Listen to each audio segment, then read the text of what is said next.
ملیحہ بیٹا جلدی کرو، تمہارا ڈرائیور تمہیں لینے آیا ہے اور باہر گاڑی کھڑی ہے۔ وارڈن کی آواز پر ملیحہ جو بھی کتابیں بند کر کے سکون کا سانس لینے لیٹی تھی، ہڑبڑا کر اٹھ بیٹھی۔ اس کے ماتھے پر پریشانی کی لکیریں نمودار ہو گئی۔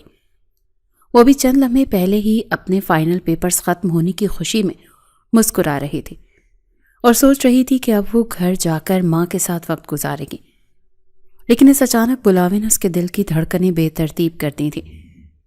وارڈن باجی خیریت تو ہے؟ گھر میں سب ٹھیک تو ہے نا؟ یہ اچانک ڈرائیور کیوں آیا ہے مجھے لینے؟ میں نے تو گھر بات بھی نہیں کی اور نہ ہی کسی نے مجھے اطلاع دی ہے۔ ملیحہ نے گھبراہٹ میں سوالوں کی بوچھاڑ کر دی۔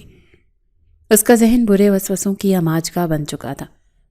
وارڈن نے کاندھے اچکاتے ہوئے بے نیازی سے جواب دیا، مجھے نہیں معلوم ملیحہ، بس تمہارے گھر سے فون آیا تھا کہ کوئی ایمرجنسی ہے اور ڈرائیور بھیج رہے ہیں، تمہیں فوراً روانہ کر دیا جائے۔ تم جلدی سے اپلیکیشن لکھو اور سامان پیک کرو، وہ باہر انتظار کر رہا ہے۔ یہ کہہ کر وارڈن کمرے سے نکل گئی اور ملیحہ وہیں بستر کے کنارے بیٹھ گئی۔ دل میں عجیب سے وسوسے سر اٹھا رہے تھے، یا اللہ خیر کرنا، یہ اچانک بلاوا تو کبھی نہیں آیا، کہیں ماں کو تو کچھ نہیں ہو گیا۔ اس نے کانپتے ہاتھوں سے موبائل اٹھایا اور گھر کا نمبر ملایا، لیکن دوسری طرف نمبر مسلسل بند جا رہا تھا۔ اس کی پریشانی میں مزید اضافہ ہو گیا، اس کے ہاتھ پاؤں ٹھنڈے پڑ رہے تھے۔ اس نے جلدی سے ضروری سامان بیگ میں ڈالا اور بھاری قدموں سے ہاسٹل کے گیٹ کی طرف بڑھ گئی۔ ملیحہ نے گاڑی کا دروازہ کھولا اور بیٹھتے ہی سوال کیا، کریم چاچا، امی ٹھیک ہیں چچا جان؟ ٹھیک ہیں، کوئی بول کیوں نہیں رہا؟ کریم بخش نے گاڑی سٹارٹ کرتے ہوئے صرف اتنا کہا، بی بی جی حویلی پہنچ کر سب پتہ چل جائے گا۔ گاڑی ہائی وے پر رواں دواں تھی، لیکن ملیحہ کی نظریں کھڑکی سے باہر ویران راستوں پر جمی ہوئی تھی۔ شام کے سائے گہرے ہوتے جا رہے تھے اور ساتھ ہی اس کے دل کا خوف بھی بڑھتا جا رہا تھا۔ سفر طویل تھا، لیکن اس کی سوچوں کا سفر اس سے بھی زیادہ طویل اور تھکا دینے والا تھا۔ رات کی سیاہی پھیل چکی تھی جب گاڑی گاؤں کی کچی سڑکوں پر مڑی اور حویلی کے بڑے گیٹ کے سامنے جا رکی۔ حویلی جو ہمیشہ روشنی اور چہل پہل سے بھرپور ہوتی تھی، آج ماتم کدا بنی ہوئی تھی۔ ہر طرف ایک عجیب سا سوگوار سکوت محسوس ہو رہا تھا۔ عام طور پر اس کی آمد پر ملازمین اور اس کی ماں خوشی سے نہال ہو جاتے تھے، لیکن آج ہر طرف سناٹا تھا۔ وہ تیز قدموں سے زنان حصے کی طرف بڑھی۔ برآمدے میں داخل ہوتے اسے دھیمی دھیمی رونے کی آوازیں سنائی دی۔ ماں کیا ہوا ہے؟ ملیحہ چیخ کر اپنی ماں کی طرف لپکی اور انہیں جھنجھوڑ کر پوچھا، آپ رو کیوں رہی ہیں اور گھر میں یہ کیسا ماحول ہے؟ مجھے بتائیں، میں پریشان ہو گئی ہوں۔ نصرت بیگم نے سر اٹھا کر اپنی بیٹی کو دیکھا تو ان کی ہچکیاں بن گئیں۔ انہوں نے تڑپ کر ملیحہ کو گلے لگا لیا اور دھاڑیں مار مار کر رونے لگیں۔ میری بچی برباد ہو گئی، میری پھول سی بچی کو بے قصور سولی چڑھایا جا رہا ہے۔ نصرت بیگم کے الفاظ ملیحہ کے سر پر ہتھوڑے کی طرح لگے۔ ماں، خدا کے لیے پہیلیاں مت بجوائیں، صاف صاف بتائیں کیا ہوا ہے۔ ملیحہ کا دل زور زور سے دھڑک رہا تھا اور اسے محسوس ہو رہا تھا کہ وہ سانس نہیں لے پا رہی۔ اچانک کمرے کے دروازے پر ایک بھاری اور گرجدار آواز گونجی، میں بتاتا ہوں کہ کیا ہوا ہے۔ ملیحہ نے پلٹ کر دیکھا، اس کے چچا جہانگیر خان دروازے پر کھڑے تھے۔ ان کے چہرے پر سختی اور آنکھوں میں ایک عجیب سی بے رحمی اور صفاقی تھی۔ ان کے پیچھے دو مسلح گارڈ بھی کھڑے تھے۔ چچا جان، یہ ماں کیوں رو رہی ہیں؟ اور آپ نے مجھے اچانک ہاسٹل سے کیوں بلوا لیا؟ میرے تو ابھی پیپرز ختم ہوئے تھے، میں رزلٹ کے بعد آنے والی تھی۔ ملیحہ نے احتراماً مگر انتہائی تشویش سے پوچھا۔ جہانگیر خان کمرے میں داخل ہوئے اور ایک کرسی پر بیٹھتے ہوئے بولے، ملیحہ، تمہارے پاس وقت کم ہے، اسی لیے دھیان سے سنو۔ علی سے ایک بہت بڑی غلطی ہو گئی۔ جذبات میں آ کر اس کے ہاتھوں شاہ حویلی کا چھوٹا وارث سکندر شاہ کا چھوٹا بیٹا قتل ہو گیا ہے۔ ملیحہ کے پیروں تلے سے زمین نکل گئی، کمرہ گھومتا ہوا محسوس ہوا۔ علی بھائی سے قتل؟ یہ آپ کیا کہہ رہے ہیں چچا جان؟ یہ کیسے ممکن ہے؟ ہاں، یہ سچ ہے، اور اب پنچایت نے فیصلہ سنا دیا ہے، جہانگیر خان نے اسپاٹ لہجے میں کہا۔ خون کے بدلے خون یا پھر ونی، شاہ خاندان والے علی کے خون کے پیاسے ہیں، اور میں اپنا اکلوتا بیٹا وارث قربان نہیں کر سکتا۔ میری نسل ختم ہو جائے گی۔ ملیحہ کو اپنی سماعت پر یقین نہیں آیا۔ وہ بھی یقینی سے کبھی چچا کو اور کبھی اپنی روتی ہوئی ماں کو دیکھنے لگی۔ اسے سمجھ آ گیا تھا کہ اس کی ماں کیوں رو رہی تھی، کہ اسے سولی چڑھایا جا رہا ہے۔ تو اس میں میرا کیا قصور ہے چچا جان؟ آپ کا بیٹا قتل کرے اور سزا میں کاٹوں؟ میں کیوں ونی بنوں؟ میں ایک پڑھی لکھی لڑکی ہوں اور یہ جہالت کا فیصلہ ہرگز نہیں مانوں گی۔ ملیحہ نے پہلی بار اونچی آواز میں بات کی۔ اس کے اندر کی بغاوت جاگ اٹھے تھے۔ جہانگیر خان غصے سے کھڑے ہو گئے۔ انہوں نے آگے بڑھ کر ملیحہ کا جبڑا سختی سے دبوچ لیا۔ اپنی زبان کو لگام دو ملیحہ، یہ فیصلہ ہو چکا ہے۔ گھر کی عزت اور وارث کی جان بچانے کے لیے بیٹیوں کو قربانی دینی پڑتی ہے۔ تمہارا نکاح آج رات ہی شاہ خاندان کے بڑے بیٹے ارمغان شاہ سے ہوگا اور تم ابھی اسی وقت رخصت ہو کر ان کی حویلی جاؤ گی۔ وہ لوگ تمہارے خون کے پیاسے ہیں اور صرف اسی شرط پر انہوں نے علی کی جان بخشی ہے کہ ہم اپنی عزت ان کے حوالے کریں۔ نہیں، ہرگز نہیں، میں یہ نکاح نہیں کروں گی۔ ملیحہ نے چچا کا ہاتھ جھٹکا اور چیخ اٹھی۔ وہ بھاگ کر اپنی ماں کے پاس جا گری۔ ماں، آپ کچھ بولتی کیوں نہیں ہیں؟ آپ اپنے بھائی کو منع کریں۔ میں جانور نہیں ہوں جو کسی کے خون بہا میں دے دی جاؤں۔ میرا مستقبل، میرے خواب، میں نے اتنی محنت اس دن کے لیے نہیں کی تھی کہ مجھے کسی قتل کے بدلے قربان کر دیا جائے۔ نصرت بیگم نے بے بسی سے بیٹی کا چہرہ ہاتھوں میں لیا اور ان کے ہاتھ کانپ رہے تھے۔ میری بچی، میرا ہاتھ بندھے ہوئے ہیں، میں ایک بیوہ عورت ہوں۔ اس گھر میں میری حیثیت ایک نوکرانی سے زیادہ نہیں۔ تیرے باپ کے مرنے کے بعد ہم تیرے چچا کے رحم و کرم پر ہیں۔ اگر ہم نے انکار کیا تو یہ ہمیں جان سے مار دیں گے۔ انہوں نے مجھے دھمکی دی ہے کہ ملیحہ کہ اگر تم نے انکار کیا تو علی کو تو بچا لیں گے مگر مجھے زہر دے دیں گے۔ ملیحہ ساکت رہ گئی۔ چچا اتنے گر سکتے ہیں؟ انہوں نے کبھی سوچا بھی نہیں تھا۔ یہ ظلم ہے ماں، یہ سراسر ظلم ہے، ملیحہ ہچکیوں سے روتے ہوئے کہہ رہی تھی۔ جہانگیر خان نے نفرت سے ان دونوں کی طرف دیکھا اور حکم صادر کیا، شام تک تیار ہو جانا، مولوی صاحب اور شاہ خاندان کے لوگ آتے ہی ہوں گے۔ اور خبردار ملیحہ، اگر تم نے وہاں کوئی تماشا کیا یا نکاح کے وقت انکار کیا تو اپنی ماں کی لاش دیکھنے کے لیے تیار رہنا۔ میں علی کو بچانے کے لیے کسی بھی حد تک جا سکتا ہوں۔ یہ دھمکی دے کر جہانگیر خان کمرے سے نکل گئے۔ ملیحہ وہیں قالین پر گر گئی اور اپنا سر پیٹنے لگی۔ یہ کیسی قیامت ٹوٹ پڑی تھی اس پر۔ صبح تک وہ اپنی یونیورسٹی اور ڈگری کے خواب دیکھ رہی تھی اور اب شام ڈھلتے ہی وہ کسی انجان شخص کی ونی بننے جا رہی تھی۔ وہ شخص جس نے اس کے خاندان سے دشمنی کا بدلہ لینا تھا۔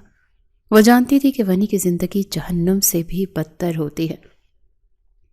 اسے نہ بیوی کا درجہ ملتا ہے نہ بہو کا، وہ صرف ایک زندہ لاش بن کر رہ جاتی ہے۔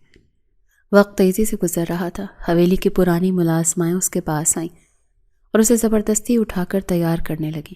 ملیحہ کا وجود بے جان ہو چکا تھا۔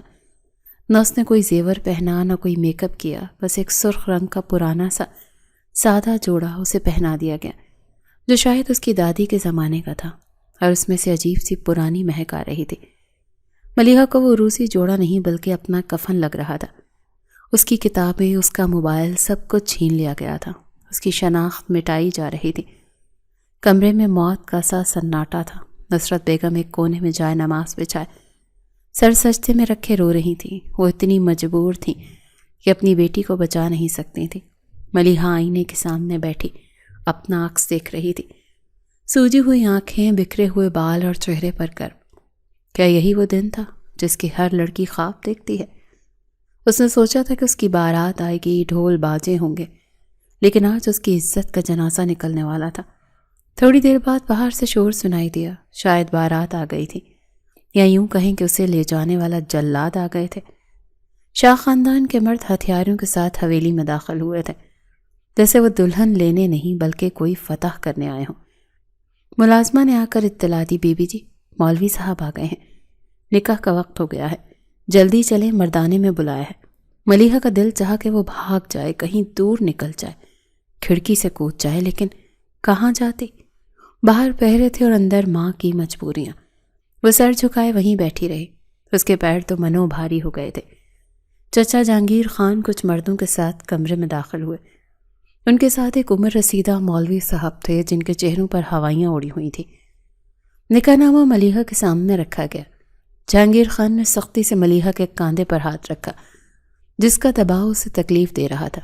ملیحہ بنت ولید خان، کیا آپ کو یہ نکاح ارمغان شاہ ولد سکندر شاہ کے ساتھ 5 لاکھ حق مہر کے عوض قبول ہے؟ مولوی صاحب کی آواز اس کے کانوں میں گونجی۔ کمرے میں موجود ہر شخص کی نظریں اس پر تھیں۔ ملیحہ کے ہونٹ سلے ہوئے تھے۔ وہ کیسے ہاں کہہ دیتی؟ یہ اس کی موت کے پروانے پر دستخط تھے۔ 5 لاکھ حق مہر۔ یہ اس کی قیمت تھی جو لگائی گئی تھی؟ جہانگیر خان نے کھانس کر اسے متنبہ کیا اور اس کے کان کے قریب جھک کر انتہائی آہستگی سے بولے، ماں کی زندگی پیاری ہے تو دستخط کر دو۔ ملیحہ نے تڑپ کر اپنی ماں کی طرف دیکھا جو دروازے کی اوٹ میں کھڑی آنسو بہا رہی تھی۔ ماں کی آنکھوں میں التجا تھے کہ بیٹی میری خاطر خاموش رہنا۔ ملیحہ کے اندر کچھ ٹوٹ گیا۔ اس نے اپنی ماں کی زندگی کے بدلے اپنی زندگی کا سودا کر لیا۔ ملیحہ نے آنکھیں بند کر لیں اور ایک گرم آنسو اس کی گال پر لڑک گیا۔ اس نے کپ کپاتے ہاتھوں سے قلم تھاما۔ اس کا ہاتھ پوری طرح سے کانپ رہا تھا، جیسے اس میں جان ہی نہ ہو۔ بڑی مشکل سے اس نے کاغذ پر لکیریں کھینچی جو اس کے دستخط تھے۔ قبول ہے۔ اس کی آواز اس کے اپنے کانوں تک بھی مشکل پہنچ سی تھی، جیسے گلے میں کانٹے چبھ رہے ہوں۔ مبارک ہو، مبارک ہو۔ کمرے میں کھوکھلی مبارکبادیں گونجی۔ جہانگیر خان کے چہرے پر سکون آ گیا کہ ان کا بیٹا بچ گیا، بھلے بھتیجی کی زندگی برباد ہو گئی۔ نکاح کے فوراً بعد رخصتی کا شور مچ گیا۔ اسے ایک لمحے کی مہلت بھی نہ دی گئی۔ وہ اپنی ماں کے گلے لگ کر اتنا روئی کہ اسے ہوش ہی نہ رہا۔ اس کی ماں اسے چھوڑنا نہیں چاہ رہی تھی، لیکن جہانگیر خان نے زبردستی انہیں الگ کیا۔ مجھے معاف کر دینا میری بچی، میں تیرے لیے کچھ نہ کر سکی۔ میں ایک بات قسمت ماں ہوں۔ نصرت بیگم کی آواز ڈوب رہی تھی۔ ماں، میں آپ کو کبھی معاف نہیں کروں گی، اور نہ اس حویلی کے لوگوں کو۔ آپ سب نے مل کر مجھے زندہ درگور کر دیا۔ ملیحہ نے دل میں عہد کیا اور خود کو ماں سے الگ کر لیا۔ اس کی آنکھوں کا پانی خشک ہو چکا تھا اور اب وہاں صرف ویرانی تھی۔ اسے سیاہ شیشوں والی ایک بڑی گاڑی میں بٹھا دیا گیا۔ اس کے ساتھ کوئی نہیں تھا، نہ کوئی سہیلی، نہ کوئی رشتہ دار جو اسے دلاسا دیتا۔ وہ تنہا دشمنوں کے درمیان جا رہی تھی۔ ڈرائیونگ سیٹ پر ایک اجنبی شخص تھا اور ساتھ والی سیٹ پر ایک مسلح گارڈ جو اسے مجرموں کی طرح گھور رہا تھا۔ گاڑی حویلی سے نکلی اور اندھیرے راستوں پر دوڑنے لگی۔ شاہ حویلی کا فاصلہ زیادہ نہیں تھا، لیکن یہ چند منٹ ملیحہ پر صدیوں کی طرح گزرے۔ گاڑی ایک عالی شان حویلی کے گیٹ سے اندر داخل ہوئی۔ گاڑی پورچ میں رکی۔ گارڈ نے دروازہ کھولا، لیکن ادب سے نہیں۔ اتریں بی بی جی۔ گارڈ کی آواز سخت اور روکھی تھی۔ ملیحہ کانپتی ٹانگوں کے ساتھ گاڑی سے اتری۔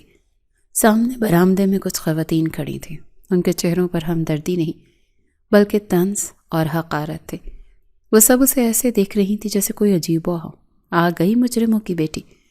ایک تیز ترار عورت کی آواز آئی جو خوبصورت مگر انتہائی مغرور دکھائی دے رہی تھی۔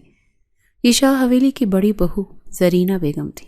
انہوں نے آگے بڑھ کر ملیحہ کو سر سے پاؤں تک دیکھا اور حقارت سے تھوکا، تمہارے بھائی نے ہمارے گھر کا چراغ بجھایا ہے، اب ہم تم سے وہ بدلہ لیں گے کہ تم موت کی دعائیں مانگو گی۔ ملیحہ نے سر جھکا لیا۔ وہ جانتی تھی کہ یہ کانٹوں کا بستر ہے اور اسے اب یہیں جینا اور یہیں مرنا ہے۔ اس کا شوہر کون ہے، کہاں ہے، اسے کچھ معلوم نہیں تھا۔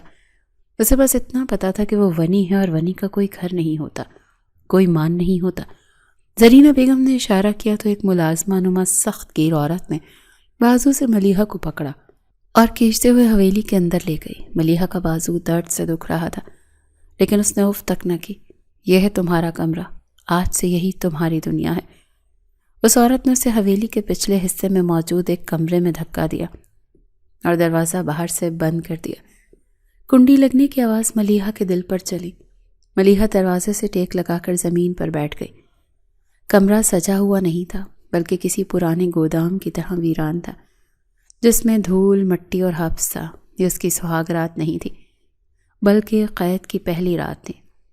اس نے گھٹنوں میں سر دیا اور پھوٹ پھوٹ کر رو پڑی۔ اس کی نئی زندگی کا آغاز آنسوں اور خوف کے سائے میں ہو چکا تھا۔ باہر رات کا سناٹا تھا اور اندر اس کی روح کی چیخیں۔ وہ نہیں جانتی تھی کہ کل کا سورج اس کے لیے کوئی نئی آزمائش لے کر طلوع ہوگا۔ صبح کی پہلی کرن ابھی کھڑکی سے اندر داخل ہوئی ہی تھی کہ کمرے کا دروازہ ایک زوردار دھماکے سے کھلا۔ ملیحہ جو رات بھر زمین پر روتے روتے بمشکل سوئی تھی، ہڑبڑا کر اٹھ بیٹھی۔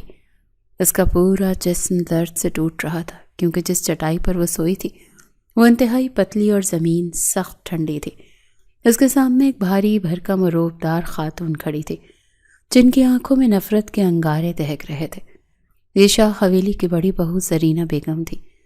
ان کے ہاتھوں میں چابیاں تھیں جن کی کھن کھناہٹ نے ماحول میں ایک عجیب سا خوف پیدا کر دیا تھا۔ اٹھو نواب زادی، یہاں تم کوئی مہمان بن کر نہیں آئی ہو جو دوپہر تک سوتی رہو گی۔ زرینہ بیگم نے آگے بڑھ کر ملیحہ کے بالوں میں انگلیاں پھنسائیں اور اسے جھٹکے سے کھڑا کیا۔ ملیحہ کا سر چکرا گیا، ابھی اسے ہوش بھی نہیں آیا تھا کہ اس حملے نے اسے حواس باختہ کر دیا۔ ملیحہ کے منہ سے ایک دردناک چیخ نکلی، بھابھی پلیز میرے بال چھوڑ دیں، مجھے درد ہو رہا ہے، میں اٹھ رہی ہوں، خدا کے لیے چھوڑ دیں۔ اس کی آواز میں نیند کی خمار کی جگہ خوف نے لے لی تھی۔ اس کی آنکھوں سے بے اختیار آنسو جاری تھے۔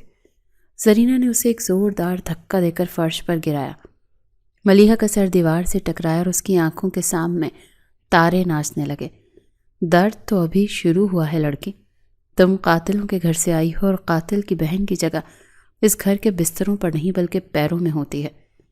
جلدی سے منہ ہاتھ دھو کر کچن میں پہنچو، آج سے اس حویلی کا سارا کام تمہارے ہی ذمہ ہے، اور خبردار اگر کسی کو شکایت لگانے کی کوشش کی تو زبان کھینچ لوں گی۔ ملیحہ نے کانپتے ہاتھوں سے اپنے دوپٹے کو درست کیا اور بڑی مشکل سے خود کو سنبھالا۔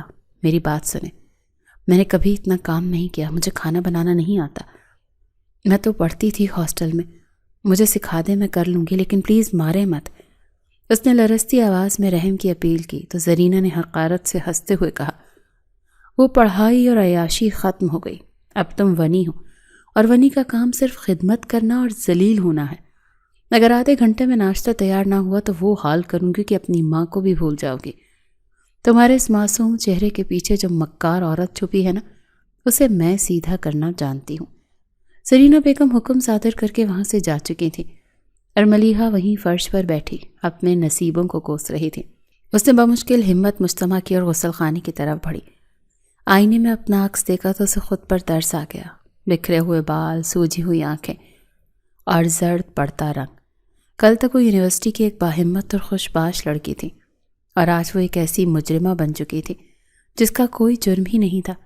کچن میں پہنچی تو وہاں دیگوں جیسے بڑے بڑے برتن اور ڈھیر سارا سامان پڑا تھا۔ یہ کچن کسی شادی ہال کے کچن سے کم نہ تھا، جہاں 20-25 لوگوں کا کھانا بنتا تھا۔ ملازمہ اسے دیکھ کر کھسر پھسر کرنے لگی۔ ان کی نظروں میں ہمدردی نہیں بلکہ تماش بینوں والا شوق تھا۔ ارے دیکھو، یہ وہ لڑکی ہے جس کے بھائی نے چھوٹے سرکار کا خون کیا تھا، سنا ہے بہت پڑھی لکھی بنتی ہے، اب دیکھنا کیسے کوئلوں کے ساتھ کالی کالی ہوتی ہے۔ ایک ملازمہ نے دوسرے کے کان میں کہا اور دونوں نے دبی دبی ہنسی ہنسی۔ ملیحہ نے ان کی باتوں کو نظر انداز کرنے کی کوشش کی۔ دل خون کے آنسو رو رہا تھا، لیکن اس نے آنسو ضبط کیے۔ وہ ایک ملازمہ سے مخاطب ہوئی، خالہ مجھے بتائیں کیا بنانا ہے، مجھے کچھ سمجھ نہیں آ رہا، پلیز میری مدد کر دیں۔ ملازمہ نے ڈرتے ڈرتے زرینہ بیگم کی طرف دیکھا جو صحن میں کرسی ڈالے اسے ہی طرف گھور رہی تھی، جیسے کوئی عقاب اپنے شکار کو دیکھ رہا ہوتا ہے۔ ملازمہ نے سر جھکا لیا اور وہاں سے کھسک گئی۔ ملیحہ سمجھ گئی کہ یہاں کوئی اس کی مدد نہیں کرے گا، یہاں انسانیت دم توڑ چکی ہے۔ ناشتہ جیسے تیسے تیار ہوا۔ ملیحہ نے سلیقے سے میز پر کھانا لگایا۔ اس کے ہاتھوں پر جلنے کے چھوٹے چھوٹے نشانات پڑ چکے تھے، لیکن اسے پرواہ نہیں تھی۔ حویلی کے تمام مرد اور خواتین ڈائننگ ٹیبل پر آ کر بیٹھ گئے۔ ماحول میں ایک تناؤ تھا۔ ملیحہ ایک کونے میں سر جھکائے کھڑی تھی، جیسے کوئی مجرم عدالت میں کھڑا ہو۔ اس کی نظریں بار بار دروازے کی طرف اٹھ رہی تھیں۔ اسے تلاش تھی اس شخص کی جس کے نام کا طوق اس کے گلے میں ڈالا گیا تھا، ارمغان شاہ۔ وہ کہاں تھا، کیسا تھا؟ کیا وہ بھی باقی سب کی طرح ظالم تھا، یا اس کے دل میں کچھ رحم تھا؟ کیا اسے خبر بھی تھی کہ اس کی بیوی کے ساتھ کیا سلوک ہو رہا ہے؟ زرینہ بیگم نے پراٹھے کا نوالا توڑ کر منہ میں ڈالتے ہی تھوک دیا، تھو، یہ کیا ہے؟ کچا پکا کھانا، تمہیں شرم نہیں آتی ایسا کھانا ہمارے سامنے رکھتے ہوئے؟ یہ ہم کھائیں گے؟ جانور بھی منہ نہ لگائیں اسے۔ زرینہ نے پلٹ کر اٹھا کر زور سے فرش پر دے ماری پلیٹ۔ چینی مٹی کی پلیٹ کے ٹکڑے ملیحہ کے قدموں میں آ گرے۔ ایک ٹکڑا اچھل کر ملیحہ کے پاؤں پر لگا جس سے خون کی ایک باریک لکیر ابھر آئی۔ سب لوگ خاموشی سے تماشا دیکھ رہے تھے۔ کسی مرد میں اتنی ہمت نہیں تھی کہ وہ گھر کی بڑی بہو کو روک سکے، اور پھر یہ تو دشمن کی بیٹی تھی۔ معاف کر دیں بھابھی، میں کوشش کی تھی لیکن مجھے اندازہ نہیں ہوا، میں کل بہتر بنا لوں گی۔ ملیحہ نے لرزتی ہوئی آواز میں صفائی دینے کی کوشش کی۔ اس کے ہاتھ جڑے ہوئے تھے۔ زرینہ نے غصے سے اٹھ کر اس کے قریب جا کر ایک زوردار تھپڑ اس کے گال پر رسید کیا۔ چٹاخ کی آواز پورے ہال میں گونجی۔ ملیحہ کا چہرہ دوسری طرف گھوم گیا۔ اپنی صفائیاں اپنے پاس رکھو، اگر شام کا کھانا خراب ہوا تو میں تمہارا ہاتھ چولہے پہ رکھ دوں گی۔ دفع ہو جاؤ یہاں سے اور جا کر صفائیاں کرو، تمہاری شکل دیکھ کر ہی میرا خون کھولتا ہے۔ ملیحہ گال پر ہاتھ رکھے وہاں سے بھاگ کھڑی ہوئی۔ وہ اپنے کمرے میں آ کر دروازہ بند کر کے خوب روئی۔ اس نے جائے نماز بچھائی اور سجدے میں گر گئی۔ اے اللہ میری مدد کر، مجھے یہاں سے نکال لے یا مجھے موت دے دے۔ میرے مولا، تو جانتا ہے نا کہ میں بے قصور ہوں، میرا بھائی قصوروار ہے، تو سزا میں کیوں کاٹوں؟ اس کی ہچکیاں بن گئی تھیں اور وہ دیر تک روتی رہی۔ دن اسی طرح سے گزر گئے، ایک دن، ہفتہ اور پھر پورا مہینہ بیت گیا۔ ملیحہ کا وجود کام کی زیادتی اور ذہنی اذیت سے ڈھل چکا تھا۔ اس کا رنگ جو کبھی گلاب کی طرح کھلتا تھا اب پیلا پڑ چکا تھا اور آنکھوں کے گرد ہلکے نمایاں ہو گئے تھے۔ ہاتھوں کی جلد سخت ہو گئی تھی اور اس دوران اس نے ارمغان شاہ کو ایک بار بھی نہیں دیکھا تھا۔ سنا تھا وہ شہر گئے ہوئے ہیں اور شاید اسے اس بات کی پرواہ بھی نہیں تھی کہ اس کے گھر میں ایک لڑکی کس حال میں جی رہی ہے۔ ملیحہ اکثر سوچتی تھی کہ کیا اس کا شوہر اتنا ہی بے حس ہے کہ اس نے پلٹ کر خبر تک نہ لی؟ کیا وہ اسے واقعی اتنا ناپسند کرتا ہے کہ اپنی شکل تک دکھانا گوارا نہیں کیا؟ شاید وہ بھی چاہتا تھا کہ ملیحہ گھٹ گھٹ کر مر جائے۔ ان سوالوں کے جواب اس کے پاس نہیں تھے اور نہ ہی کوئی دینے والا تھا۔ حویلی میں اس کی حیثیت ایک اچھوت جیسی تھی۔ اسے بچا کچا کھانا دیا جاتا اور سونے کے لیے وہی ٹھنڈا فرش تھا۔ وہ راتوں کو اٹھ کر تہجد میں دعائیں مانگتی، یا اللہ تو منصف ہے، میرے ساتھ بھی انصاف کر، میرے بھائی کے گناہ کی سزا مجھے کیوں مل رہی ہے؟ ایک دوپہر گرمی اپنے عروج پر تھی، جون کا مہینہ تھا اور کچن بھٹی کی طرح تپ رہا تھا۔ حویلی میں مہمان آئے ہوئے تھے اور کچن میں بہت زیادہ کام تھا۔ زرینہ بیگم کا حکم تھا کہ آج انواع و اقسام کے کھانے بنیں گے۔ ملیحہ اکیلی سب کچھ سنبھال رہی تھی۔ گرمی اور تھکاوٹ سے اس کا برا حال تھا، اسے پسینہ شرابور کر رہا تھا اور حلق میں کانٹے چبھ رہے تھے۔ وہ سالن کے بڑے دیچکے میں چمچے ہلا رہی تھی کہ اچانک چکر آنے سے وہ دیوار کا سہارا لینے لگی۔ اس کی آنکھوں کے آگے اندھیرا چھا گیا۔ وہ وہیں سنک کے پاس بیٹھ گئی۔ اسی لمحے اس کی توجہ ہٹی اور سالن جلنے کی بو اٹھنے لگی۔ یہ بو بہت تیز تھی، ملیحہ کے ہوش اڑ گئے۔ اس نے جلدی سے لڑکھڑاتے ہوئے اٹھ کر چولہا بند کیا، لیکن دیر ہو چکی تھی۔ سالن کے جلنے کی بو پورے کچن میں پھیل گئی تھی۔ اتنے میں زرینہ بیگم طوفان کی طرح کچن میں داخل ہوئیں۔ ان کے نتنے غصے سے پھول رہے تھے۔ یہ کیا کیا تم نے منحوس لڑکی؟ سارا کھانا جلا دیا۔ تمہیں کس چیز کا بدلہ لے رہی ہو ہم سے؟ باہر مہمان بیٹھے ہیں، میں انہیں کیا کھلاؤں گی؟ راکھ؟ زرینہ بیگم کا پارا ہائی ہو چکا تھا، ان کی آنکھوں میں وحشت تھی۔ بھابھی میری طبیعت ٹھیک نہیں ہے، مجھے چکر آ گیا تھا، میں گرنے لگی تھی اسی لیے دھیان بٹ گیا۔ ملیحہ نے روتے ہوئے منت کی۔ زرینہ نے پاس پڑا ہوا لکڑی کا وزنی چمچہ اٹھایا۔ تمہاری طبیعت تو اب میں ٹھیک کرتی ہوں۔ بہانے بناتی ہے کام چور، تم چاہتی ہو کہ ہماری ناک کٹ جائے؟ آج میں تمہاری ایسی مرمت کروں گی کہ تم ساری زندگی یاد رکھو گی۔ زرینہ نے بے دردی سے ملیحہ کو مارنا شروع کیا۔ لکڑی کا چمچ اس کے بازو اور پیٹھ پر برس رہا تھا اور ملیحہ درد سے کرا رہی تھی اور کونے میں دبکنے کی کوشش کر رہی تھی۔ ہر وار کے ساتھ اس کے منہ سے ایک چیخ نکلتی جو کچن کی دیواروں سے ٹکرا کر رہ جاتی۔ خدا کے لیے مجھے مت مارے، مجھے معاف کر دیں، میں دوبارہ بنا دوں گی، پلیز، ہائے اللہ چھوڑ دیں۔ ملیحہ چیخ رہی تھی لیکن زرینہ کے سر پر تو خون سوار تھا۔ نہیں، آج نہیں چھوڑوں گی تمہیں۔ تم نے ہمارے بھائی کو کھایا ہے، وہ قبر میں سو رہا ہے اور تم یہاں عیش کر رہی ہو اور اب ہمارا اناج ضائع کر رہی ہو۔ زرینہ نے اس کے بال پکڑ کر اسے زمین پر گھسیٹا۔ ملیحہ کی مزاحمت دم توڑ رہی تھی۔ اسے اپنی آنکھوں کے سامنے اندھیرا چھاتا محسوس ہو رہا تھا۔ اسے لگا آج اس کی زندگی کا آخری دن ہے۔ تبھی کچن کے دروازے پر ایک سایہ نمودار ہوا۔ ایک طویل اور وجیح شخص وہاں کھڑا تھا۔ اس کے چہرے پر تھکاوٹ تھی جیسے ابھی سفر سے آیا ہو، کپڑوں سے گرد اور ہاتھ میں بریف کیس، لیکن سامنے کا منظر دیکھ کر اس کی آنکھوں میں شدید غصہ امڑ آیا۔ اس نے دیکھا کہ گھر کی بڑی بہو ایک نہتی لڑکی پر جانوروں کی طرح تشدد کر رہی ہے۔ یہ کیا ہو رہا ہے یہاں؟ ایک گرجدار اور مردانہ آواز نے کچن کے ماحول کو لرزا دیا۔ یہ آواز اتنی باروب تھی کہ جیسے وقت تھم گیا ہو۔ زرینہ بیگم کا ہاتھ ہوا میں ہی رک گیا۔ ملیحہ نے بمشکل اپنی سوجی ہوئی آنکھیں اٹھا کر دیکھا۔ دھندلے منظر میں اسے ایک شخص اپنی طرف بڑھتا ہوا دکھائی دیا۔ ارمغان، تم کب آئے؟ زرینہ بیگم ہڑبڑا کر پیچھے ہٹی۔ ان کے چہرے پر ہوائیاں اڑنے لگیں۔ چمچ ان کے ہاتھ سے گر گیا۔ ارمغان جان نے اپنی بھابھی کی بات کا جواب نہیں دیا۔ اس نے زمین پر پڑی ہوئی ملیحہ کو دیکھا جو درد سے دوہری ہو رہی تھی۔ اس کے بازوؤں پر نیل پڑا ہوئے تھے، کپڑے جگہ جگہ سے پھٹ چکے تھے اور چہرے پر آنسوؤں کی لکیریں تھیں۔ ارمغان کا دل یہ منظر دیکھ کر دھک سے رہ گیا۔ کیا یہ وہی لڑکی ہے جس کے بارے میں کہا گیا تھا کہ وہ ایک قاتل خاندان کی مغرور بیٹی ہے؟ یہ تو ایک ٹوٹی ہوئی گڑیا لگ رہی تھی جسے بے دردی سے کچلا گیا تھا۔ ایک شدید قسم کا پچھتاوا ارمغان کے رگ و پے میں اتر گیا۔ ارمغان نے جلدی سے جھک کر ملیحہ کو سہارا دیا۔ اس کا لمس نرم اور محتاط تھا۔ ہمت کرو، اٹھو۔ اس کا لہجہ نرم لیکن پراثر تھا۔ ملیحہ سکڑ گئی۔ وہ سمجھی کہ شاید یہ بھی اسے مارنے آیا ہے۔ وہ خوف سے کانپ رہی تھی۔ مجھے مت مارے، میں دوبارہ کھانا بنا دوں گی، پلیز مجھے مت مارے۔ وہ خوف زدہ ہو کر بڑبڑائی اور اپنے چہرے کو ہاتھوں میں چھپا لیا۔ ارمغان کے اندر کچھ ٹوٹا۔ اس کی بیوی اسی سے رحم کی بھیک مانگ رہی تھی۔ اس نے سختی سے سر اٹھا کر زرینہ بیگم کی طرف دیکھا۔ اس کی آنکھوں میں ایسا جلال تھا کہ زرینہ بیگم الٹے قدموں پیچھے ہٹیں۔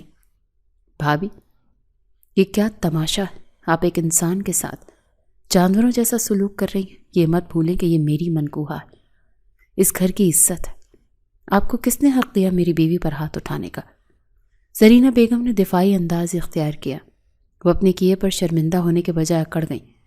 ارمغان، تمہیں نہیں پتا یہ کتنی زبان دراز ہے۔ اس نے سارا کھانا جلا دیا اور اوپر سے جواب دے رہی ہے۔ یہ منحوس ہے، جب سے آئی ہے نقصان ہی ہو رہا ہے۔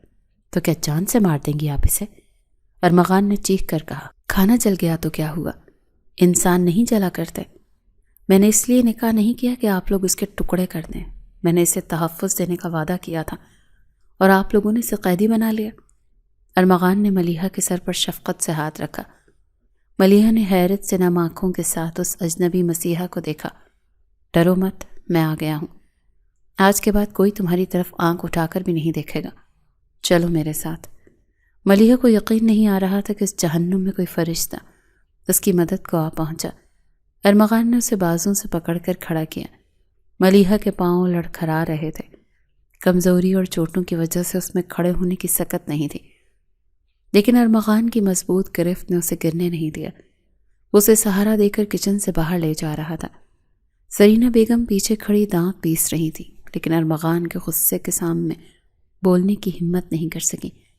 ملازموں نے سر جھکا لیے۔ سب جان گئے تھے کہ حویلی کا اصل وارث واپس آ چکا ہے۔ ملیحہ نے چلتے چلتے ایک نظر اٹھا کر اپنے شوہر کو دیکھا۔ 1 مہینے بعد پہلی بار اس نے اس شخص کا چہرہ دیکھا تھا۔ مضبوط جبڑے، گھنی مونچھیں اور آنکھوں میں ایک عجیب سی چمک جو بیک وقت سخت بھی تھی اور نرم بھی۔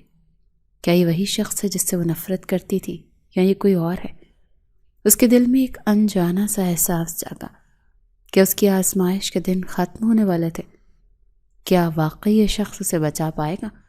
ارمغان اسے لے کر اپنے کمرے کی طرف بڑھا جو اوپر کی منزل پر تھا۔ یہ وہ حصہ تھا جہاں ملیحہ کو جانے کی اجازت نہیں تھی۔ سیڑھیاں چڑھتے ہوئے ملیحہ کی سانس پھول رہی تھی، لیکن ارمغان نے اپنی رفتار دھیمی رکھی۔ کمرے میں داخل ہو کر ارمغان نے اسے صوفے پر بٹھایا۔ کمرہ بہت نفیس اور ٹھنڈا تھا۔ یہاں کی فضا میں سکون تھا۔ یہاں بیٹھو۔ ارمغان نے اسے کمرے میں صوفے پر بٹھایا اور خود جگ سے پانی کا گلاس بھر کر لایا۔ پانی پیو اور پرسکون ہو جاؤ، کوئی نہیں آئے گا یہاں۔ ملیحہ نے کانپتے ہاتھوں سے گلاس تھاما۔ پانی کے 2 گھونٹ پی کر اسے کچھ ہوش آیا۔ اس کے آنسو اب بھی جاری تھے۔ آپ اتنے دن کہاں تھے؟ ملیحہ کے لبوں سے بے اختیار یہ شکوہ نکل گیا۔ اس کی آواز میں 1 ماہ کی اذیت کا نچوڑ تھا۔ ارمغان نے اسے گہری نظروں سے دیکھا۔ اس سوال میں شکایت بھی تھی اور حق بھی۔ وہ کرسی کھینچ کر اس کے قریب بیٹھ گیا۔ میں ناراض تھا ملیحہ، اپنے حالات سے، اپنے نصیب سے۔ میں نہیں دیکھنا چاہتا تھا تمہیں، کیونکہ تمہارا چہرہ مجھے میرے بھائی کی یاد دلاتا تھا۔ میں سمجھتا تھا کہ تم سے دور رہ کر میں اپنا غصہ ٹھنڈا کر لوں گا، لیکن میں غلط تھا، بہت غلط۔ مجھے نہیں معلوم تھا کہ میری انا کی سزا تمہیں بھگتنی پڑے گی۔ ارمغان گھٹنوں کے بل اس کے سامنے بیٹھ گیا۔ اس نے ملیحہ کے زخمی ہاتھوں کو دیکھا اور اس کی آنکھوں میں نمی تیر گئی۔ مجھے اندازہ نہیں تھا کہ میری غیر موجودگی میں تمہارے ساتھ یہ سب ہوگا۔ مجھے لگا تھا کہ تم آرام سے اپنے کمرے میں رہو گی، لیکن یہاں تو تمہیں قیدی بنا لیا گیا۔ میں شرمندہ ہوں ملیحہ۔ ملیحہ کی آنکھوں سے پھر آنسو جاری ہو گئے۔ وہ جو اتنے دن سے پتھر بنی ہوئی تھی ارمغان کے نرم لہجے نے اسے پگھلا دیا۔ وہ اپنا ضبط کھو بیٹھی۔ میں واپس جانا چاہتی ہوں، پلیز مجھے میرے گھر بھیج دیں۔ میں یہاں نہیں رہ سکتی، وہ مجھے مار دیں گے، میں مر جاؤں گی یہاں، ملیحہ نے روتے ہوئے کہا۔ اس کا پورا وجود لرز رہا تھا۔ ارمغان نے اس کے ہاتھ پر اپنا ہاتھ رکھا۔ اس کا لمس تسلی دینے والا تھا۔ میں تمہیں جانے دوں گا ملیحہ، میں تمہیں قید نہیں رکھوں گا، لیکن پہلے اپنے زخموں کا حساب تو لے لوں، پہلے مجھے اپنی غلطی سدھارنے کا موقع تو دو۔ میں تمہیں اس حال میں کیسے بھیج سکتا ہوں؟ دنیا کہے گی ارمغان شاہ اپنی امانت کی حفاظت نہیں کر سکا۔ کمرے میں خاموشی چھا گئی۔ ملیحہ حیرت سے اسے دیکھ رہی تھی۔ یہ شخص اسے آزاد کرنے کی بات کر رہا تھا، وہ آزادی جس کا خواب وہ پچھلے 30 دنوں سے دیکھ رہی تھی، لیکن اب جب وہ یہ کہہ رہا تھا تو ملیحہ کے دل کو ایک عجیب سا دھچکا کیوں لگا؟ کیا وہ اسے واقعی بھیج دے گا؟ ارمغان اٹھ کر کھڑا ہوا۔ اس نے فون اٹھایا۔ آرام کرو، میں ڈاکٹر کو فون کرتا ہوں، اور یاد رکھنا اس کمرے میں اب صرف میری مرضی چلے گی، اور میری مرضی یہ ہے کہ تم یہاں کی ملکہ ہو، نوکرانی نہیں۔ جو تمہارے ساتھ ہوا اس کا حساب میں زرینہ بھابھی سے لوں گا۔ ارمغان کمرے سے نکل گیا اور ملیحہ اسے جاتا ہوا دیکھتی رہی۔ اس کے دل میں نفرت کی برف پگھل رہی تھی اور اس کی جگہ ایک نئی امید جنم لے رہی تھی۔ کیا یہ شخص واقعی اس کا محافظ بن سکتا ہے؟ ارمغان شاہ کے آنے کے بعد حویلی کی فضا میں ایک خاموشی مگر واضح تبدیلی آ چکی تھی۔ وہ کمرہ جو کل تک ملیحہ کے لیے قید خانے سے کم نہیں تھا، اب ایک پناہ گاہ بن چکا تھا۔ ڈاکٹر ملیحہ کے زخموں کی مرہم پٹی کر کے جا چکا تھا اور اسے چند دن مکمل آرام کی ہدایت کی گئی۔ دروازہ کھلا اور ارمغان ہاتھ میں ٹرے لیے اندر داخل ہوا۔ اس نے ٹرے سائڈ ٹیبل پر رکھی اور ایک کرسی کھینچ کر بیٹھ کے قریب بیٹھ گیا۔ کیسی طبیعت ہے اب تمہاری؟ ڈاکٹر نے کہا ہے زخم گہرے نہیں ہیں لیکن ذہنی دباؤ زیادہ ہے۔ ملیحہ نے ہچکچاتے ہوئے اس کی طرف دیکھا۔ اس کی آنکھوں میں ابھی بھی خوف کے سائے لرز رہے تھے۔ میں ٹھیک ہوں، لیکن آپ یہ سب کیوں کر رہے ہیں؟ میں تو دشمن کی بہن ہوں، ایک ونی ہوں، آپ کو تو مجھ سے نفرت ہونی چاہیے تھی۔ ارمغان نے گہرا سانس لیا اور پانی کا گلاس اسے تھمایا۔ تم دشمن کی بہن ہو سکتی ہو ملیحہ، لیکن تم دشمن نہیں ہو۔ میرا بھائی قتل ہوا ہے، اس کا دکھ میں زندگی بھر نہیں بھول سکتا، لیکن اس کا بدلہ ایک معصوم لڑکی کو اذیت دے کر لینا مردانگی نہیں ہے۔ میں نے تم سے نکاح کیا اور میرے مذہب میں نکاح حفاظت کا نام ہے، انتقام کا نہیں۔ ملیحہ کے پاس الفاظ ختم ہو گئے۔ اس شخص کی باتیں اس کے دل میں اتر رہی تھی۔ ناشتہ کر لو، پھر مجھے تم سے کچھ ضروری باتیں کرنی ہیں۔ ارمغان نے اسے ناشتہ کروایا۔ ملیحہ کو ایسا لگا جیسے وہ کوئی خواب دیکھ رہی ہو۔ وہ شخص جس سے وہ ڈرتی تھی اب وہی اس کا مسیحا بن چکا تھا۔ ناشتے کے بعد ارمغان نے سنجیدگی سے اس کی طرف دیکھا۔ ملیحہ، میں جانتا ہوں کہ تم یہاں خوش نہیں ہو، جس طرح تمہیں یہاں لایا گیا وہ غلط تھا۔ میں تمہیں ایک اختیار دینا چاہتا ہوں۔ ملیحہ کا دل زور سے دھڑکا۔ کیا اختیار؟ لیکن اس سے پہلے کہ ارمغان اپنی بات مکمل کرتا، باہر کوریڈور میں شور مچ گیا۔ زرینہ بیگم کے چیخنے کی آوازیں آ رہی تھیں۔ ارمغان نے ماتھے پر بل ڈالے اور کھڑا ہو گیا۔ تم یہیں رکو، میں ذرا دیکھتا ہوں کیا مسئلہ ہے۔ ارمغان کمرے سے باہر نکلا تو دیکھا کہ زرینہ بیگم چند ملازموں کے ساتھ کھڑی ہیں اور ہاتھ میں ایک کاغذ لہرا رہی ہیں۔ کیا تماشا ہے یہ بھابھی؟ کیوں گھر کا سکون برباد کر رکھا ہے آپ نے؟ ارمغان نے سخت لہجے میں پوچھا۔ زرینہ نے نفرت سے ارمغان کے کمرے کی طرف اشارہ کیا۔ سکون تو اس منحوس لڑکی نے برباد کیا ہے، تم جیسے مظلوم سمجھ کر سر پر بٹھا رہے ہو، دراصل ایک سانپ ہے جو تمہیں ڈسنے کی تیاری کر رہی ہے۔ ارمغان نے تنبیہی نظروں سے انہیں دیکھا۔ الفاظ کا چناؤ درست رکھیں، وہ میری بیوی ہے۔ زرینہ نے طنزیہ قہقہہ لگایا اور کاغذ ارمغان کی طرف بڑھایا۔ بیوی نہیں، جاسوس ہے۔ یہ خط دیکھو جو میں نے ابھی ملازم سے پکڑا ہے، جو اسے باہر بھیجنے جا رہا تھا۔ یہ خط اس نے اپنے چچا جہانگیر کو لکھا ہے۔ اس میں صاف لکھا ہے کہ وہ تمہارے قریب آ کر تمہارا اعتماد جیتے گی اور پھر موقع ملتے ہی تمہیں زہر دے دے گی تاکہ اپنے خاندان کی دشمنی ختم کر سکے۔ ارمغان نے کاغذ تھاما، اس پر لکھی تحریر پڑھی۔ واقعی الفاظ انتہائی زہریلے تھے۔ ملیحہ جو دروازے کی اوٹ سے یہ سب سن رہی تھی، اس کے پیروں تلے سے زمین نکل گئی۔ وہ دوڑتی ہوئی باہر آئی۔ نہیں، یہ جھوٹ ہے، میں نے ایسا کوئی خط نہیں لکھا، خدا کی قسم میں نے قلم کو ہاتھ تک نہیں لگایا۔ ملیحہ روتے ہوئے ارمغان کے قدموں میں گرنے والی تھی کہ ارمغان نے اسے بازو سے تھام لیا۔ زرینہ بیگم فتح مندانہ انداز میں مسکرائیں۔ دیکھا، چور کی داڑھی میں تنکا، کیسے گڑ گڑا رہی ہے۔ ارمغان اسے ابھی اور اسی وقت گولی مار دو، اس سے پہلے کہ تمہیں مار دے۔ یہ خون کی پیاسی ہے، اس کا خون گندا ہے۔ ملیحہ کا چہرہ زرد پڑ چکا تھا، وہ ارمغان کی طرف دیکھ رہی تھی جس کی آنکھیں کاغذ پر جمی تھی۔ اگر ارمغان نے یقین کر لیا تو آج اس کی موت یقینی تھی۔ ارمغان کیا سوچ رہے ہو؟ فیصلہ کرو، زرینہ نے اکسایا۔ ارمغان نے آہستہ سے سر اٹھایا اور ملیحہ کی آنکھوں میں دیکھا۔ ملیحہ کی آنکھوں میں سچائی کی تڑپ تھی۔ ارمغان نے وہ کاغذ اپنے دونوں ہاتھوں میں لیا، سب کے سامنے اسے پھاڑ کر پرسے پرسے کر دیا۔ زرینہ بیگم کی آنکھیں حیرت سے پھٹ گئیں۔ یہ تم نے کیا کیا ارمغان؟ ثبوت مٹا دیا، تم پاگل ہو گئے ہو اس لڑکی کے عشق میں۔ ارمغان نے کاغذ کے ٹکڑے ہوا میں اچھالے اور انتہائی سرد لہجے میں بولا، یہ ثبوت نہیں، بہتان ہے بھابھی۔ یہی بات اس خط کی تو میں اپنی بیوی کی لکھائی کو پہچانتا ہوں، کیونکہ نکاح نامے پر دستخط میں نے خود کروائے تھے۔ یہ لکھائی ملیحہ کی نہیں ہے۔ دوسری بات، جس ملازم کا آپ ذکر کر رہی ہیں اسے تو میں نے 2 گھنٹے پہلے بازار بھیجا تھا، وہ بھی واپس ہی نہیں آیا، تو آپ نے اس سے خط کیسے پکڑ لیا؟ کوریڈور میں سناٹا چھا گیا۔ زرینہ بیگم کا چہرہ فق ہو گیا۔ ان کا جھوٹ اتنی آسانی سے پکڑا جائے گا انہوں نے سوچا بھی نہیں تھا۔ یہ تم مجھ پر شک کر رہے ہو اپنے بھائی کی بیوہ پر؟ زرینہ نے بات گھمانے کی کوشش کی۔ ارمغان نے ملیحہ کا ہاتھ مضبوطی سے تھاما اور سب کے سامنے اعلان کیا، شک نہیں، یقین ہے بھابھی، آپ کی نفرت نے آپ کو اندھا کر دیا۔ آج کے بعد اگر کسی نے ملیحہ پر الزام لگایا، اس کی طرف میلی آنکھ سے دیکھا، تو وہ یہ سمجھے کہ اس نے ارمغان شاہ کو للکارا ہے۔ ملیحہ اس گھر کی مالکن ہے اور اس کی عزت میری عزت ہے۔ یہ کہہ کر ارمغان ملیحہ کو لے کر واپس کمرے میں آ گیا اور دروازہ بند کر دیا۔ ملیحہ جو ابھی تک صدمے میں تھی، پھوٹ پھوٹ کر رو پڑی۔ آپ کو یقین تھا کہ میں نے وہ خط نہیں لکھا؟ ملیحہ نے ہچکیوں کے درمیان پوچھا۔ ارمغان نے اسے بیڈ پر بٹھایا اور خود اس کے سامنے بیٹھ گیا۔ مجھے یقین تھا، کیونکہ تمہاری آنکھیں جھوٹ نہیں بول سکتی، اور ویسے بھی جو لڑکی ایک چیونٹی کو مارنے سے ڈرتی ہو، وہ کسی انسان کو زہر دینے کا تو سوچ بھی نہیں سکتی۔ میں جانتا ہوں ملیحہ، تم ونی ہو کر آئی ہو، قاتل بن کر نہیں۔ ملیحہ کو لگا جیسے اس کے دل کا بوجھ ہلکا ہو گیا ہو۔ اس شخص نے نہ صرف اس کی جان بچائی تھی، بلکہ اس کی عزت اور کردار کی حفاظت بھی کی تھی۔ شکریہ، ملیحہ نے مدھم آواز میں کہا۔ شکریہ کی ضرورت نہیں ہے، یہ میرا فرض تھا۔ شام ڈھل چکی تھی۔ ملیحہ کھڑکی میں کھڑی باہر کا منظر دیکھ رہی تھی۔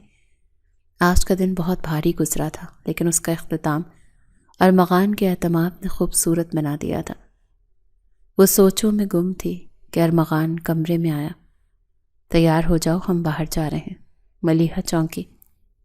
باہر؟ کہاں؟ بس کہیں سکون والی جگہ پر۔ اس گھر کی دیواریں تمہیں کاٹ رہی ہیں، تمہیں کھلی ہوا کی ضرورت ہے۔ ملیحہ نے خاموشی سے چادر اوڑھی اور اس کے ساتھ چل پڑی۔ ارمغان اسے حویلی کے عقبی باغ میں لے گیا، جہاں ایک خوبصورت سیٹ آؤٹ بنا ہوا تھا۔ چاندنی رات تھی اور فضا میں رات کی رانی کی خوشبو رچی بسی تھی۔ یہاں بیٹھو۔ دونوں خاموشی سے بیٹھ گئے۔ ارمغان نے ملیحہ کی طرف دیکھا جو چاند کو تک رہی تھی۔ ملیحہ، میں نے صبح ایک بات ادھوری چھوڑی۔ ملیحہ نے سوالیہ نظروں سے اسے دیکھا۔ دیکھو، میں نے تمہیں زرینہ بھابھی سے بچا لیا، میں تمہیں ساری دنیا سے بچا سکتا ہوں، لیکن میں تمہیں خود سے نہیں بچا سکتا اگر تم اس رشتے سے خوش نہیں ہو۔ ارمغان کی آواز میں ایک عجیب سی اداسی تھی۔ میں جانتا ہوں تمہارے خواب تھے، تم پڑھنا چاہتی تھی، اپنی زندگی جینا چاہتی تھی۔ یہ ونی کا طوق تمہارے پیروں کی زنجیر بن گیا۔ میں نہیں چاہتا کہ تم ساری زندگی مجھ سے ڈر کر یا مجھ پر بوجھ بن کر گزارو۔ ملیحہ خاموش رہی۔ وہ سمجھ نہیں پا رہی تھی کہ ارمغان کیا کہنا چاہتا ہے۔ میں تمہیں آزاد کرنے کا سوچ رہا ہوں۔ ارمغان نے دھماکہ کیا۔ ملیحہ نے چونک کر اسے دیکھا۔ آزاد؟ کیا مطلب؟ طلاق؟ نہیں، طلاق نہیں۔ ارمغان نے جلدی سے نفی کی۔ میں تمہیں وہ حق دینا چاہتا ہوں جو اسلام نے تمہیں دیا، خلا کا حق، یا پھر اگر تم چاہو تو الگ رہ کر اپنی پڑھائی مکمل کر سکتی ہو۔ میں تمہارا خرچہ اٹھاؤں گا، تمہاری حفاظت کروں گا، لیکن میں تم پر اپنا شوہر ہونے کا حق نہیں جتاؤں گا جب تک تم خود نہ چاہو۔ ملیحہ حیرت کے سمندر میں غوطے کھا رہی تھی۔ ایک ونی کو آزادی کا پروانہ مل رہا تھا۔ یہ تو ناممکن تھا۔ آپ ایسا کیوں کریں گے؟ آپ نے تو بدلہ لینا تھا نا۔ بدلہ میں لے چکا ملیحہ۔ ارمغان نے اس کی آنکھوں میں دیکھا۔ تم سے نفرت کر کے میں نے دیکھ لیا۔ مجھے سکون نہیں ملا۔ مجھے سکون تب ملا جب میں نے تمہیں بچایا۔ مجھے تمہاری آنکھوں میں خوف نہیں دیکھنا۔ ارمغان کھڑا ہو گیا اور ریلنگ کے پاس جا کر کھڑا ہوا۔ میں تمہیں وقت دیتا ہوں، 1 ہفتہ یا 1 مہینہ یا 1 سال، تم فیصلہ کرو۔ اگر تم جانا چاہو تو میں تمہیں خود تمہارے گھر چھوڑاؤں گا اور تمہارے چچا سے کہوں گا کہ میں نے تمہیں آزاد کیا، اور اگر تم رہنا چاہو تو پھر یاد رکھنا یہ کانٹوں کا بستر نہیں ہوگا۔ میں کوشش کروں گا کہ اسے پھولوں کی سیج بنا سکوں۔ ملیحہ اس کے پیچھے جا کر کھڑی ہو گئی۔ ہوا اس کے بالوں کو اڑا رہی تھی۔ اس کے دل میں ایک عجیب سی جنگ جاری تھی۔ ایک طرف آزادی تھی، اس کے پرانے خواب تھے، اور دوسری طرف یہ شخص تھا جو اپنی خاندانی دشمنی بھلا کر اسے عزت اور تحفظ دے رہا تھا۔ کیا ایک مجرم کی بہن کو محبت مل سکتی ہے؟ ملیحہ نے آہستہ سے پوچھا۔ ارمغان نے پلٹ کر اسے دیکھا۔ چاند کی روشنی میں ملیحہ کا چہرہ دمک رہا تھا۔ محبت کا تعلق خون یا حسب نسب سے نہیں ہوتا ملیحہ، محبت تو بس ہو جاتی ہے۔ اور سچ کہوں تو جب میں نے تمہیں پہلی بار کچن میں بے بس دیکھا تو میرے دل میں نفرت نہیں بلکہ ایک ٹیس اٹھی تھی۔ شاید وہی محبت کی پہلی دستک تھی۔ ملیحہ کے گال سرخ ہو گئے۔ اس نے نظریں جھکا لیں۔ آپ بہت اچھے ہیں ارمغان صاحب۔ ارمغان مسکرایا۔ ابھی فیصلہ مت کرو، سوچ لو۔ میں نہیں چاہتا کہ تم جذبات میں آ کر فیصلہ کرو۔ یہ زندگی تمہاری ہے اور اس پر پہلا حق تمہارا ہے۔ یہ کہہ کر ارمغان وہاں سے چلا گیا، لیکن ملیحہ وہیں کھڑی رہی۔ اس کا دل اب خوفزدہ نہیں تھا۔ اس کے دل میں ایک فیصلہ جڑ پکڑ رہا تھا۔ وہ جانتی تھی کہ اسے کیا کرنا ہے۔ ارمغان نے اسے آزاد کر کے دراصل اسے ہمیشہ کے لیے اپنا اسیر کر لیا۔ وہ جان گئی تھی کہ جو شخص اسے اتنا مان دے سکتا ہے اسے کتنی محبت دے گا۔ ارمغان شاہ کی دی ہوئی مہلت کا ہر لمحہ ملیحہ پر صدیوں سے بھاری گزر رہا تھا۔ وہ فیصلہ کر چکی تھی کہ اس فیصلے کو زبان پر لانا اتنا آسان نہیں ہے۔ اگلے دن صبح ارمغان کسی ضروری کام سے شہر گیا ہوا تھا۔ اس نے جاتے ہوئے ملیحہ کو تاکید کی تھی کہ وہ کمرے میں رہے اور کسی کی بات پر دھیان نہ دے۔ دوپہر کا وقت تھا۔ جب ملیحہ نماز پڑھ کر فارغ ہوئی تو دروازہ زور سے کھلا۔ سامنے زرینہ بیگم کھڑی تھی اور ان کے چہرے پر ایک زہریلی مسکراہٹ تھی۔ تیاری کر لو نوابزادی، تمہاری رہائی کا وقت آ گیا ہے، زرینہ نے طنزیہ لہجے میں کہا۔ ملیحہ کا دل دھک سے رہ گیا۔ کیا مطلب بھابی؟ مطلب یہ کہ ارمغان نے فیصلہ کر لیا ہے، وہ تمہیں اس گھر میں برداشت نہیں کر سکتا۔ اس نے تمہارے چچا جہانگیر کو فون کر کے بلایا ہے تاکہ وہ تمہیں واپس لے جائیں۔ تمہارا سامان باہر گاڑی میں رکھوا دیا گیا ہے۔ ملیحہ کو اپنی سماعت پر یقین نہیں آیا۔ نہیں، یہ جھوٹ ہے۔ ارمغان ایسا نہیں کر سکتے۔ انہوں نے کہا تھا وہ مجھے وقت دیں گے، وہ مجھے ایسے بے یار و مددگار نہیں نکال سکتے۔ زرینہ بیگم نے آگے بڑھ کر اس کا بازو مروڑا۔ تمہاری اوقات ہی یہی، 2 کوڑی کی ونی۔ وہ شاہ حویلی کا سردار، اسے تم جیسی روتی دھوتی لڑکیوں کی ضرورت نہیں۔ اس نے طرز کھا کر تمہیں رکھا تھا، لیکن اب وہ تھک چکا ہے۔ چلو باہر نکلو، تمہارا چچا ڈرائنگ روم میں انتظار کر رہا ہے۔ ملیحہ مزاحمت کر رہی تھی، لیکن زرینہ بیگم اور 2 ملازمائیں اسے زبردستی گھسیٹتے ہوئے ڈرائنگ روم کی طرف لے گئیں۔ وہاں صوفے پر جہانگیر خان بڑے ہی اطمینان سے بیٹھے چائے پی رہے تھے۔ انہیں دیکھ کر ملیحہ کے تو تن بدن میں آگ لگ گئی۔ یہ وہی شخص تھا جس نے اپنے بیٹے کی جان بچانے کے لیے اسے قربان کر دیا تھا۔ چچا جان آپ؟ ملیحہ کی آواز میں حیرت اور غصہ دونوں تھے۔ ہاں بیٹی، میں تمہیں لینے آیا ہوں۔ ارمغان صاحب نے پیغام بھیجا تھا کہ وہ اس رشتے کو ختم کرنا چاہتے ہیں۔ چلو اچھا ہے، تم گھر واپس چلو، میں تمہاری شادی کہیں اور کر دوں گا۔ سیٹھ نواز کا رشتہ آیا ہے تمہارے لیے۔ ملیحہ کو لگا جیسے چھت اس کے سر پر آ گری ہو۔ اسے بھی اس گھر سے نکلنے کی بات ہو رہی تھی اور چچا نے اس کا سودا دوبارہ کرنے کا سوچ بھی لیا تھا۔ میں کہیں نہیں جاؤں گی اور نہ ہی میں آپ کے ساتھ جاؤں گی۔ ارمغان جب تک خود آ کر مجھے نہیں کہیں گے میں اس گھر سے ایک قدم باہر نہیں نکالوں گی، ملیحہ نے چیخ کر کہا۔ زرینہ بیگم نے غصے سے اسے دھکا دیا۔ بڑی زبان چلنے لگی ہے تمہاری، نکل یہاں سے۔ جہانگیر خان نے آگے بڑھ کر ملیحہ کا ہاتھ پکڑ لیا اور اسے کھینچنے لگے۔ چلو چپ چاپ، ورنہ میں تمہیں بالوں سے گھسیٹ کر لے جاؤں گا۔ ملیحہ چیخ رہی تھی اور خود کو چھڑوانے کی کوشش کر رہی تھی۔ لیکن جہانگیر خان کی گرفت بہت مضبوط تھی. وہ اسے گھسیٹتے ہوئے حویلی کے مین گیٹ کی طرف لے جا رہے تھے. ملیحہ کی آنکھوں سے آنسو جاری تھے اور وہ مدد کے لیے پکار رہی تھی، لیکن حویلی کے ملازمین خاموش تماشائی بنے کھڑے تھے.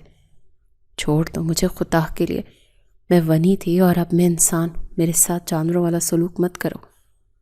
ابھی وہ پورچ تک پہنچے ہی تھے کہ گیٹ سے ارمغان کی گاڑی انتہائی تیز رفتاری میں اندر داخل ہوئی اور ٹائروں کی چنگھاڑتی ہوئی آواز کے ساتھ ان کے بالکل قریب آ کر رکی. ارمغان گاڑی سے اترتے ہی طوفان کی طرح ان کی طرف بڑھا. اس کی آنکھوں میں خون اتر آیا. اس نے ایک جھٹکے سے جہانگیر خان کا ہاتھ ملیحہ کے بازو سے الگ کیا اور ایک زوردار مکہ جہانگیر خان کے منہ پر مارا. جہانگیر خان لڑ کھڑا کر زمین پر جا گرے. خبردار جو میری بیوی کو ہاتھ لگایا. ارمغان کی آواز سے حویلی کی دیواریں لرز اٹھیں. زرینہ بیگم سہم کر پیچھے ہٹ گئی. ارمغان یہ تو بس اسے لینے آئے تھے. زرینہ نے ہکلاتے ہوئے صفائی دینے کی کوشش کی. ارمغان نے نفرت سے زرینہ کی طرف دیکھا. بس بہت ہو گیا بھابھی، میں آپ کی عزت کرتا تھا لیکن آپ نے میری شرافت کا ناجائز فائدہ اٹھایا. میں سب جانتا ہوں. میں نے جہانگیر کی اور آپ کی وہ کال ریکارڈنگ سن لی ہے جس میں آپ نے ایسے پیسے دے کر ملیحہ کو لے جانے کا کہا ہے. ملیحہ حیرت سے کبھی ارمغان کو اور کبھی زمین پر پڑے اپنے چچا کو دیکھ رہی تھی. تو یہ سب ایک سازش تھی؟ چچا سے لینے نہیں بلکہ بیچنے آئے تھے. ارمغان نے جہانگیر خان کے گریبان سے پکڑ کر انہیں اٹھایا. لے جاؤ اپنے ان منحوس قدموں کو میرے گھر سے. ملیحہ میری بیوی ہے اور یہ یہیں رہے گی، اور اگر آج کے بعد تم یا تمہارے خاندان کا کوئی شخص یہاں نظر آیا تو میں بھول جاؤں گا کہ تم میرے بزرگ ہو. جہانگیر خان خوف زدہ ہو کر وہاں سے بھاگ کھڑے ہوئے. ارمغان نے مڑ کر زرینہ بیگم کو دیکھا. اور آپ بھابھی، آپ نے اس گھر کا سکون برباد کر دیا. آج سے اس گھر کی مالکن ملیحہ ہے. تمام چابیاں اور اختیارات اس کے پاس ہوں گے، اور اگر آپ کو یہ منظور نہیں تو آپ اپنے مائکے جا سکتی ہیں. ارمغان نے ملیحہ کی طرف دیکھا جو ابھی تک کانپ رہی تھی. اس نے آگے بڑھ کر اپنی چادر اس کے گرد درست کی اور نرمی سے پوچھا، تم ٹھیک ہو ملیحہ؟ ملیحہ نے اس بات میں سر ہلایا لیکن اس کے آنسو رکنے کا نام نہیں لے رہے تھے. ارمغان نے سب کے سامنے اس کا ہاتھ تھاما اور اسے لے کر اندر چلا گیا. ملازمین سر جھکائے کھڑے تھے. آج سب پر واضح ہو گیا تھا کہ ملیحہ اب ونی نہیں بلکہ اس حویلی کی سردارنی ہے. کمرے میں آ کر ارمغان نے ملیحہ کو صوفے پر بٹھایا اور خود اس کے سامنے گھٹنوں کے بل بیٹھ گیا. ملیحہ ابھی تک سسک رہی تھی. مجھے معاف کر دو ملیحہ، میں جانتا ہوں میں لیٹ ہو گیا تھا.